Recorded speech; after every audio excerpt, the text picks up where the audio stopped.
1968 ரிலீஸான குடியிருந்த கோயில் திரைப்படத்தில் ஆனந்த் மற்றும் சேகர் கதாபாத்திரத்தில் கதாநாயகனாக எம்.ஜி. ராமச்சந்திரன் அவர்கள், கதாநாயகியாக ஜெயா கதாபாத்திரத்தில் ஜெயலலிதா அவர்கள்,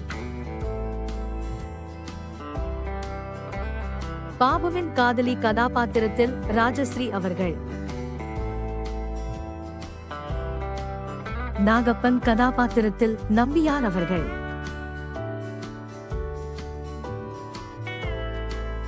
ஜெயாவின் சகோதரர் கதாபாத்திரத்தில் நாகேஷ் அவர்கள், ஆனந்த் பாபுவின் அம்மா கதாபாத்திரத்தில் பன்னரி பாய் அவர்கள்,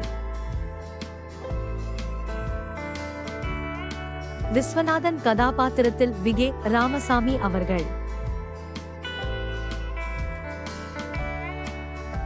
நடன கலைஞர் கதாபாத்திரத்தில் விஜயலட்சுமி அவர்கள்,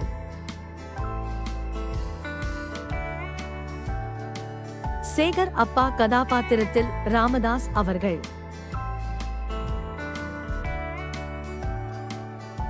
டிஜிபி கதாபாத்திரத்தில் மேஜர் சுந்தராஜன் அவர்கள், நாகேஷ் நண்பர் கதாபாத்திரத்தில் என்னதே கண்ணையா அவர்கள், மாஸ்டர் சேகர் கதாபாத்திரத்தில் ஜூனியர் எம்.ஜி.ஆர் அவர்கள்.